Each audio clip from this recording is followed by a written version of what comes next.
We will take questions at the end of the session, but without further ado, I'd like to welcome here Dr. Markus Seifert. Markus is the partner at DeFi I mentioned before, and he co-led the work that we did on risk assessment. So Markus, the floor is yours.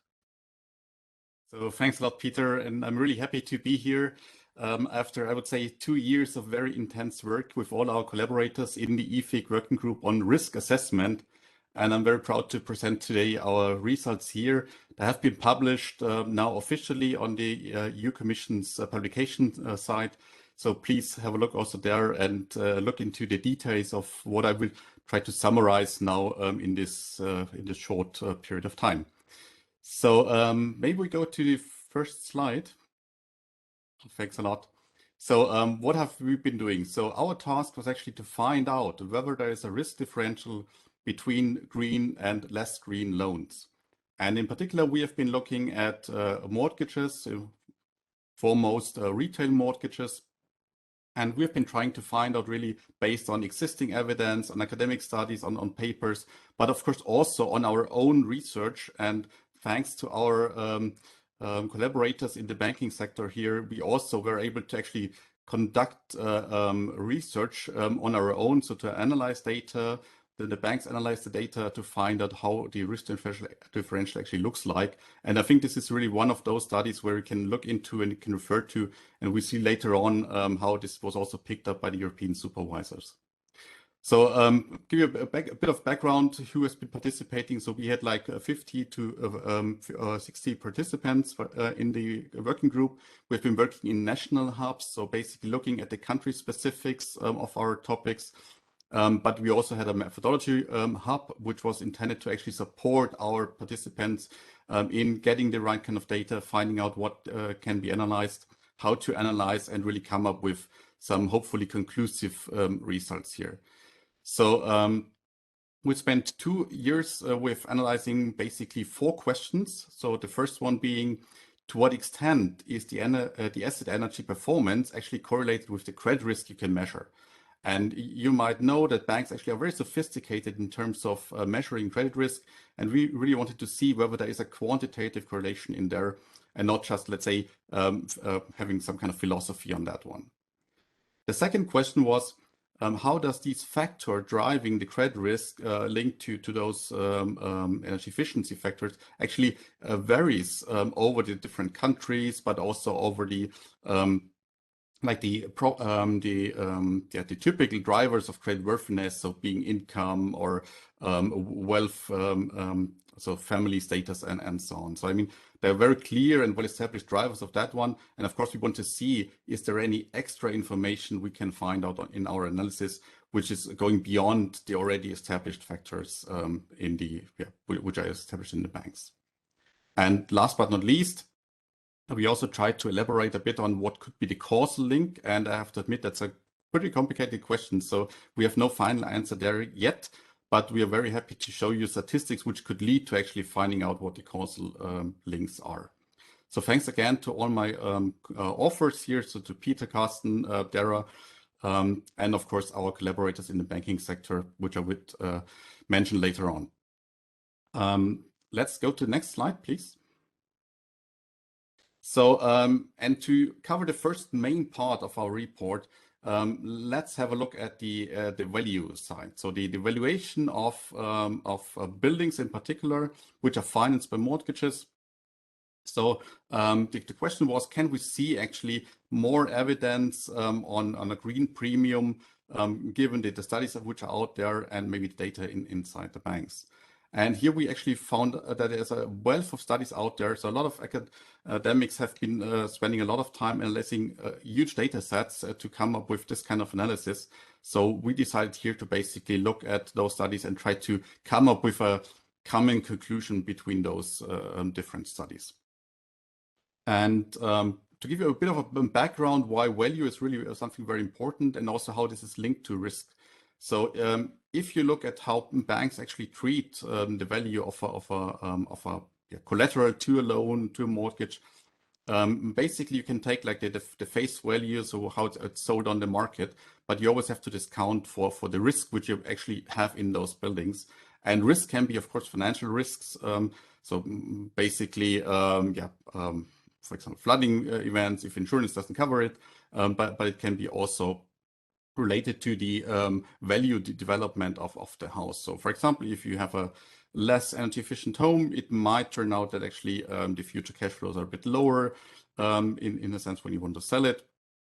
So this is a risk which has to be taken into account to come up with a risk-adjusted value. And I think this is the most important key figure for banks when you look at the values. When you want to analyze the valuations, I think there are different perspectives in here.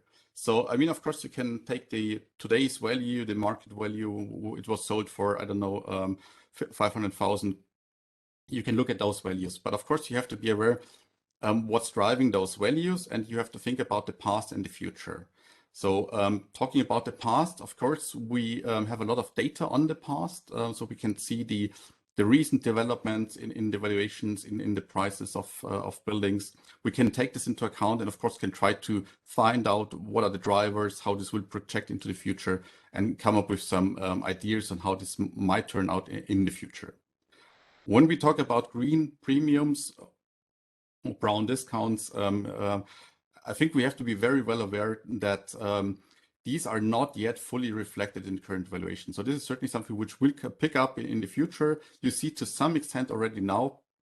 So my personal assessment would be that what we see currently in the data, that's not what you will see in the more in the midterm or in the long term. So this will really build up. And I think nowadays with the energy crisis, I think this will be even picking up faster than it was planned for recently. The results, to highlight this one here as well, we saw evidence for a kind of green premium, so it's not too high. So you see it here in diagram, roughly 5%. This was like the consensus between the different studies. But of course, what you can also see here, it's a pretty broad range. So you see, in particular for the when you look at the sales valuations of the buildings, it's a pretty broad distribution, with roughly 5% being the median. So it can really vary on depending on a lot of factors, but on average you can find a 5% green premium here. It's let's say a bit more stable for the rental side. So this is what you see on the right hand side in the orange box. So overall, we see evidence for like this 5% of green premium. And this is actually supported by a lot of studies. So also our colleagues from the JRC, they contributed a lot here as well. So I mean, there are really very, very sound studies out there which highlight this kind of green premium. As said, I would assume that this will increase in the future quite significantly. So if we go to the next slide. And with that, I will come to I think the highlight of our work in the risk assessment working group.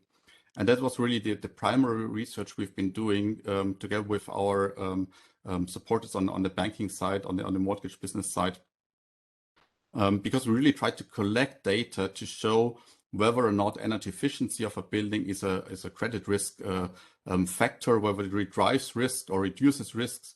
And there are some studies already out there. So, for example, Luca Bertolot with the EDAP study has been, let's say, a front runner of these exercises. But we, I think, have now added here some pretty solid evidence that this is really an effect you can really track down in many countries in different settings, and also when you apply stringent criteria in terms of how you analyze the data. So what have we been doing? Basically, we have been performing 3 case studies here on real data, looking at defaults, but also at being in arrears. You might know real estate portfolios tend to be very low default portfolios. So people, let's say, until the very end, they really pay their mortgage. So this is very important to people. So this is basically what you also see in most of the European countries, that the rates are low, the default rates are low, meaning that you have not so many events to look at. But when you look at being arrears or how far you are in arrears, this also gives you some indications. We looked at these 2 indicators and basically counted how many of these events occur, given being an energy efficient mortgage or a not energy efficient mortgage. Of course, we have been using EPCs. It was, I think, elaborated also beforehand already. EPCs are a crucial ingredient here. They might have some disadvantages. However, I think at the moment they're really the numbers you probably rely on. Also, looking at the ECB, for example, asking for them in the climate stresses, I think this is something where you can build upon. But again, I can only highlight that there are data shortages in some countries, which makes it very hard to actually access the EPC data. So there's definitely room for improvement on that side. We collected the data. We also, of course, controlled for the most important other factors which could, let's say, contribute to this risk differential, like household income, loan term, the valuation of the house overall. So is it a big house, a small house? Loan to value is also a well-established factor here. Year of construction. We also looked at the macroeconomic factors like recessions and unemployment. Of course, we tried to correct also for credit scores, which is basically an aggregate value of the creditworthiness of a borrower. We looked also at the borrower ages to see some differences there. And basically, to really highlight the results here, let me go through these nice graphs on the right-hand side. So first of all, Allianz Baufinanzierung, they contributed a German case study here. And when you just look at this graph, I know it's a bit small on the slide here, but you see this line basically sloping up from left to right. And this is basically when you go from high energy efficient mortgages to less energy efficient mortgages. So basically energy efficiency decreases from left to right, but what you see that with this decreasing energy efficiency of the building, obviously also the indicators we've been looking at increase in terms of risk. So you see this graph indicates that the risk increases with a worse energy efficiency here. And of course, we did a lot of tests and shuffled around, played around with the data to really make this as solid as possible. So, but this was a reoccurring theme that we can see this increasing risk with lower energy efficiency. OP Financial in Finland, they also did a similar study here and created more or less a quite comparable graph. So the sample size was a bit larger. So here we had like 102,000 mortgages. And again, you see this increase from left to right, meaning the lower the energy efficiency is, the higher the risk for the loan actually is. And last but not least, Nationwide Building Society in the UK, they also contributed a very comprehensive study here. Maybe as a side note, UK already provides a central EPC database, so it's much easier to actually link the data to your portfolio and find out what kind of statistics you can find here. And they even went so far to integrate this as a test into their IRB capital models. And I think this is really a very crucial point here, that this is, I think, the first study globally which includes energy efficiency into an IRB model. I think they have not officially applied for that yet, but what we saw definitely, and again here, increasing risk when you go from left to right, from high energy efficiency to low energy efficiency. And when you have this in the IRB model, the interesting thing is that you can also then check what is the impact on the capital requirements. So banks use this kind of calculations to determine their own capital requirements. It has to be approved by the regulator and so on. Quite complicated scheme. Nevertheless, once you have it in the capital requirements, this really makes it accessible to pricing, to really bring it into the business, to use all the frameworks within a bank to drive the business basically in favor of having more energy efficient mortgages. And actually the sample size was also quite large here. So that's really something pretty solid here. And we were quite happy to see this kind of strong evidence. And again, thanks to all the collaborators here. It was not only the work of the consortium, this was really the work of the banks contributing to the EEFIG's work here. And with that said, let's go to the final slide to show you the impact. So this is really a quite interesting story because the report was published in January on the EEFIG webpage. And interestingly, it was already picked up in certain publications here. For example, and this was recently published on 2nd of May by the EBA in their discussion paper on actually how to include environmental risks into the regulatory frameworks. And please have a look at this paper. It's very interesting. They also reference to a lot of other research. Have a look in there. And it also raises a lot of important questions. So for those of you who are actually in the banking sector, please have a look at the questions. And I think it's very worthwhile to answer the questions to the EBA. And this really shows how this information is picked up. EEFIG plays a prominent role also in that report. And of course, we would expect that this will continue. We will have discussions with other supervising authorities and people interested in these topics. So I think this is really now ongoing. There's a lot of interest, and I'm very much looking forward to pushing this forward, because it brings the energy efficiency into the heart of the banks. Thanks a lot. Thanks so much, Markus. It's really, I used to refer to this working group's work as the holy grail of energy efficiency, which is really trying to find these links, these deep statistical links between credit risk, which is what banks and lenders are most concerned about, and energy performance. And it looks as though the work of this working group has indeed done that. There's a couple of questions, Markus, to you, and then we'll come to Bettina as well. I note to those of you following the calendar, we're going to push on through to give Q&A to this session for an extra 10 minutes. So the coffee break will be reduced from 15 minutes to 5. So, but Markus, back to you. A couple of questions have come up. One relates a little bit to data, and that is obviously the results of this working group's work depend on the access to that detailed data on those hundreds of thousands of mortgages that you have mentioned. The Energy Performance and Buildings Directive is currently looking at harmonizing approaches to enable better quality data to be provided on buildings.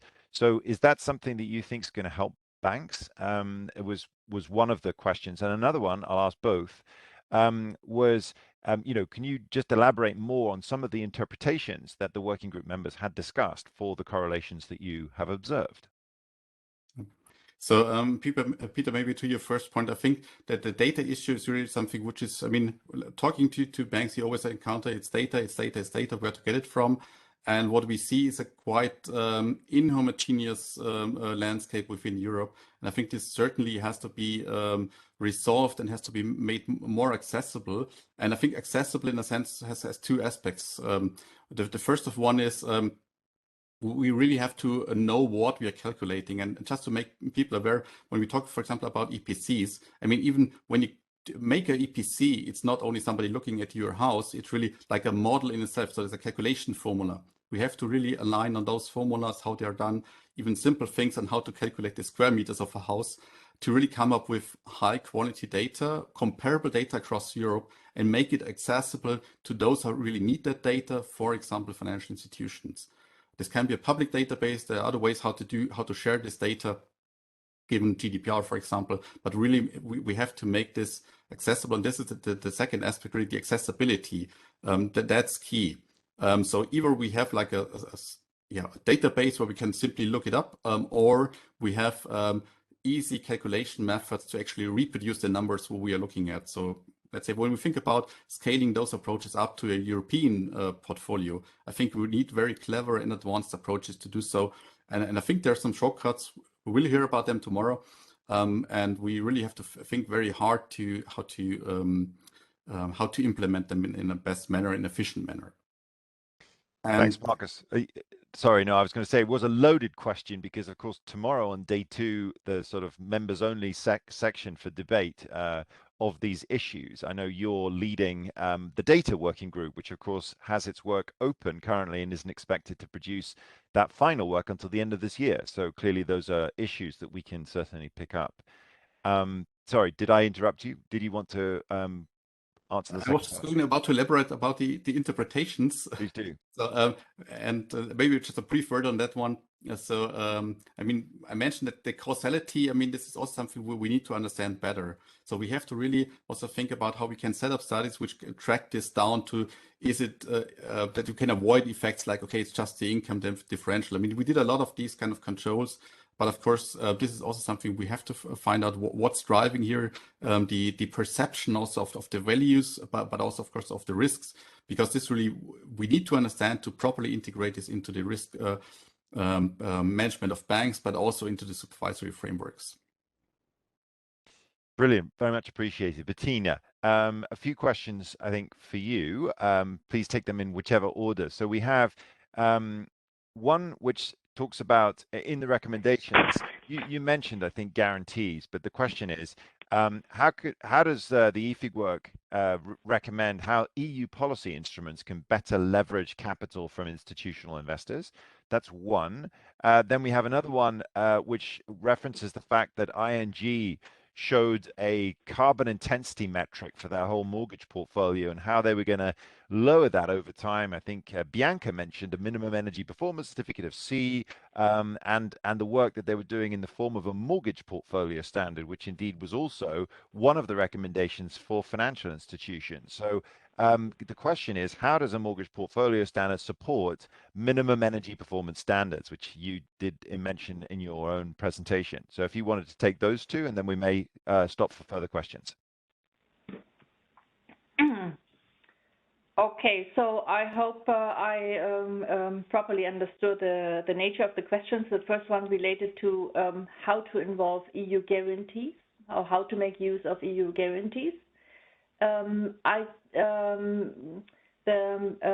PF4EE guarantee type offered by the European Investment Bank would be one of the examples. So putting in place a guarantee available for financial institutions to cover default risks of energy efficiency investments is one of the examples coming to my mind in this regard. And as far as I know, the scope of use, the potential scope of use of this guarantee was quite wide. However, the availability in terms of volume reduced the number of applicants only to a very small number.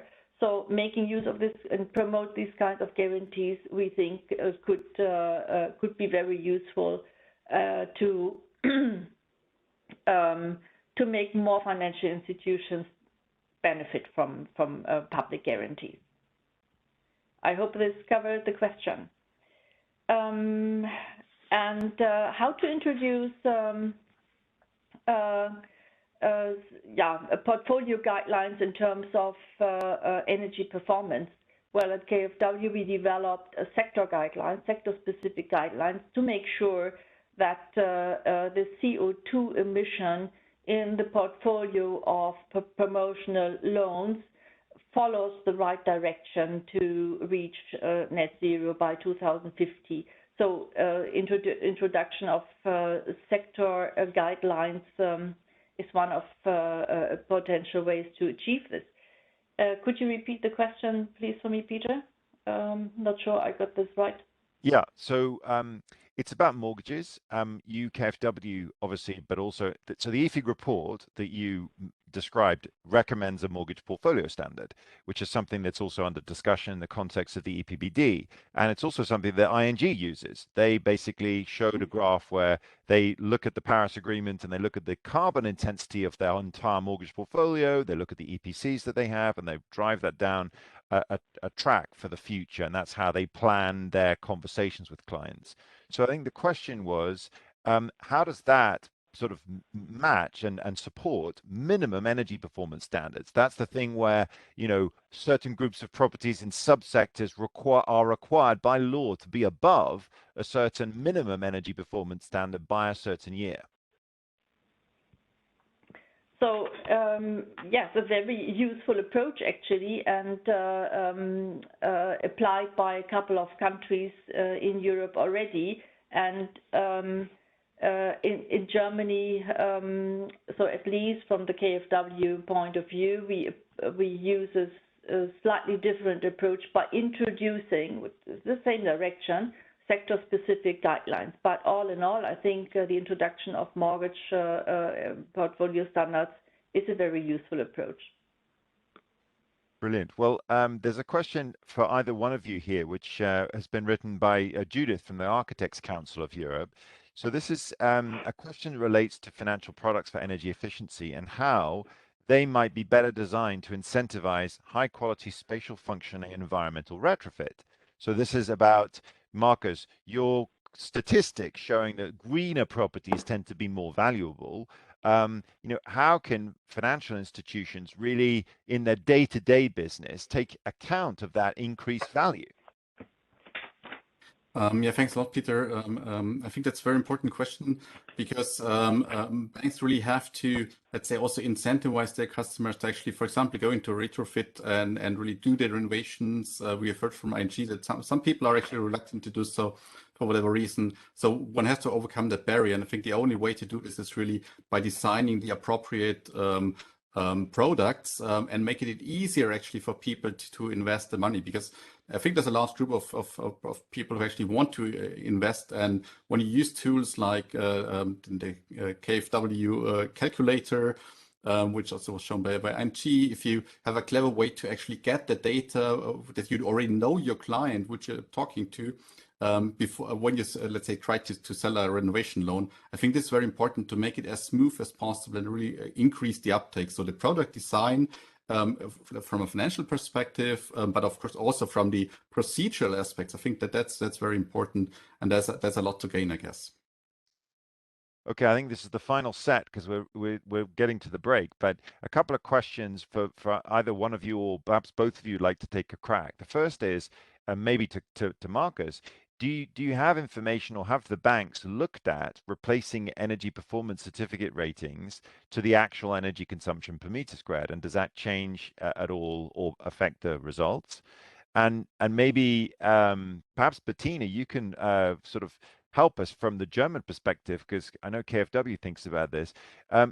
Do we need standards for the energy performance certificate? Do they need to include carbon intensity? Is it energy? Is it carbon? How do you from KfW sort of look at the standards that houses need to, or the renovations need to meet in order to qualify for your operations? Perhaps Markus first. Sure. So maybe the following answer to that question. When you go to, let's say, from energy demand to energy consumption, of course, you open up a whole new world of let's say, data and also information you can get from the data.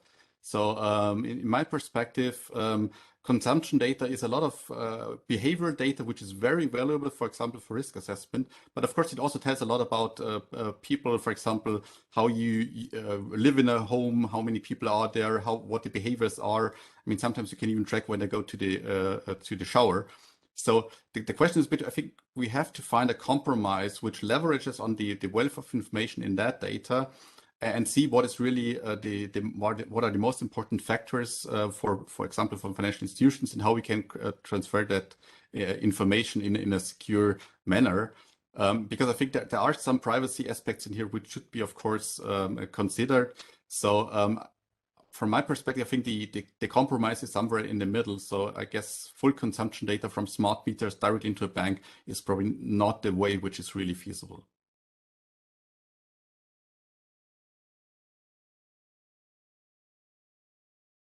Okay, so thank you very much, Peter, for the question. So how we look at the carbon intensity of the properties benefiting from promotional finance. Well, so far the promotional scheme in Germany was based on the reduction of primary energy demand and transmission heat loss. The whole scheme will be modified in the next year, and there will be a much closer look at CO2 emission and a life cycle approach. So we will see a complete modification of the promotional approach in Germany, and the life cycle approach in terms of having a kind of carbon budget which can be spent with a wealth of measures. However, calculating or setting CO2 limit to the lifetime of the property will be the focus of attention. We don't know yet how this will look like in detail, but this is the direction the German promotional scheme will go in the future. That's brilliant. Bettina and Markus, you've done a fantastic job. You've responded to questions and you've led the excellent work of these working groups. It only sort of beholds upon me to say that thank you to all of the working group members. Each of the EEFIG working groups has between 30 and 40, in some cases, members and observers. And if anybody listening wishes to offer their skills and experience to the EEFIG group, to join one of these working groups, then the website, which I will place in the chat, is available and you can subscribe for membership there. There are indeed ongoing work streams which you could contribute to. So thank you to everybody. Thank you to both of you for this excellent panel. What we're going to do now is, because we're running a bit behind time, we're going to reduce our coffee break to just 5 minutes to allow some of those of you who've been seated for such a long time to just get up, move around. I will bring the next panel on in 5 minutes, so I make it 10:48, so that would be at 10:53. So many thanks. And